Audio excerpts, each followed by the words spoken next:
So guys आज की Friday night SmackDown जो हो रही थी rocket mortgage field house in Cleveland Ohio से वो फाइनली एंड हो चुकी है। ये एक गो होम एडिशन होने वाला था बिफोर समर स्लैम। तो चलिए एक बार नजर मार लेते हैं कि आज हमें यहाँ क्या कुछ देखने को मिला। सो वीडियो को एंड तक पूरा देखना। एंड नाउ आप देख रहे हैं रेसलमैनिक्स एंड सब्सक्राइब करना तो बनता है। तो शो की धमाकेदार स्टार्टिंग होती है दी अमेरिकन नाइटमेयर कोडी रोड से, जो हंसते खेलते हुए रिंग में आ जाते हैं और कहते हैं कि क्लीवलैंड बताओ किस बारे में बात करना चाहोगे या फिर किसके लिए बात करना चाहोगे। बस उनका इतना कहना ही था कि तभी वहाँ पर सोलो सिकोवा भी आ जाते हैं एंड कहते हैं कि क्लीवलैंड अब मुझे बेटा अच्छे से एक्नॉलेज करो। लेकिन उन्हें लोग गालियां ही देने लगते हैं, बू करने लगते हैं और कहते हैं कि हमें रोमन चाहिए, जहाँ पर दोनों के बीच में आर्ग्यूमेंट शुरू हो जाती है एंड ब्लड लाइन आकर कोडी रोड्स को घेर के खड़े हो जाते हैं कि बेटा आज तेरी ठुकाई होगी। तो सोलो कहते हैं कि चिंता मत कर, हम तेरे को अभी तो नहीं मारेंगे, लेकिन कोडी इतना ही टफ बन रहे हो ना, तो चलो एक मैच मतलब कल वाला मैच क्यों ना उसे ब्लड लाइन रूल मैच बना दिया जाए। तो कोडी कहते हैं कि ओके इट्स फाइन, मैं ये फालतू की स्टिपुलेशन से नहीं डरता, मुझे ब्लड लाइन की परवाह ही नहीं है, मुझे तो बस ट्राइबल चीफ को हराना था, लेकिन ट्राइबल चीफ तो यहाँ पर है ही नहीं, तो चलो हुआना भी इसको ही हरा लेते हैं, टाइम पास ही हो जाएगा। एंड इसी मैसिव बेइज्जती के साथ ये मूवमेंट यहीं पर खत्म हो जाता है। नेक्स्ट हमें नाइट का सबसे पहला मैच देखने को मिलता है एंड्राडे वर्सेस कार्मेलो हेस के बीच में। अभी काफी एक्शन पैक तो था, लेकिन उतना मजा नहीं आया जितना आना चाहिए और बड़े ही प्यार से एज एक्सपेक्टेड एंड्राडे मैच को जीत जाते हैं। इसके बाद हमें सैंतोस वर्सेस अपोलो क्रूज के बीच में एक सिंगल्स मैच दिखाया जाता है। पता नहीं डब्ल्यूडब्ल्यूई ने इसे बुक ही क्यों कर दिया। दोनों ही रेसलर के टीम मेंबर्स वहाँ पे आए होते उन्हें सपोर्ट करने के लिए, लेकिन फिर भी बैरन कॉर्बिन ज्यादा कुछ कर नहीं पाए क्योंकि इन दी एंड सैंतोस एस्कोबार को विक्ट्री मिली जाती है बड़े ही प्यारे तरीके से। बताने के लिए स्पेशल यहाँ कुछ भी नहीं था। इसके बाद हमें निक एल्डिस रिंग में दिखाए जाते हैं जो the United State champion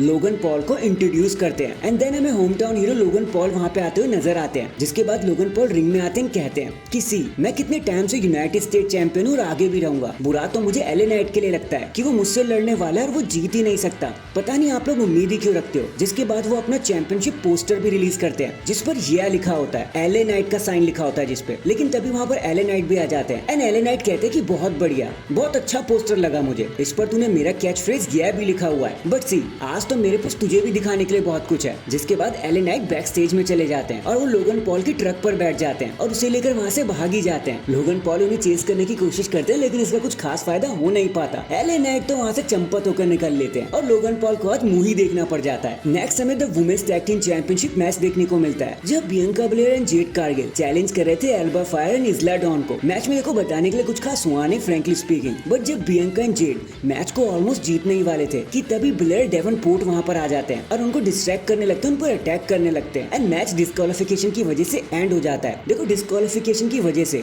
Z and Bianca match तो जीत जाते हैं, लेकिन उन्हें हंसने खेलने का मौका नहीं मिलता और न चैंपियनशिप्स मिलती है। बहुत बुरी तरह तीनों Bianca Blair and Jade Kargil को मारकर वहाँ से बाहर निकाल देते हैं और बता देते हैं कि एक नया फैक्शन अब स्मैकडाउन में आ चुका है। फिर एक बैकस्टेज मूवमेंट के बाद हमें फाइनली हमारा मेन इवेंट देखने को मिलता है which is a tag team championship match जहां द ब्लड लाइन चैलेंज कर रहे थे DIY को। अब यहाँ तो सीरियसली बताने के लिए कुछ भी नहीं है, जैसा कि हम आपको 3-4 दिन पहले बता ही चुके थे। ब्लड लाइन बहुत स्ट्रॉन्ग है भाई, उनके सामने कौन ही टिक पाएगा, उनको परेशान करने भी कोई नहीं आता जो डिस्क्वालीफाइड ही हो जाए। तो ब्लड लाइन एक तरफा ही रगड़ देती DIY को और मैच को जीतकर टाइटल कैप्चर कर लेती है और अपने पास रख लेती है। लेकिन इंटरेस्टिंग पार्ट यहाँ पर यह था कि जहाँ पर टाइटल जेकब एंड टामा ने नहीं उठाया बल्कि दोनों ही टाइटल सोलो सिकोवा ने होल्ड कर रखे थे। एंड डैंग इसी के साथ हमारी आज की फ्राइडे नाइट स्मैकडाउन यहीं पर खत्म हो जाती है। वैसे आपका आज के शो के बारे में क्या कहना था कमेंट करके जरूर बताना। एंड अगर चैनल पर नए हैं तो चैनल को अभी लाइक एंड सब्सक्राइब कर दो। बाकी मैं मिलता हूँ आपसे किसी और अपडेट के साथ, तब तक के लिए अपना ख्याल रखें और खुश रहें।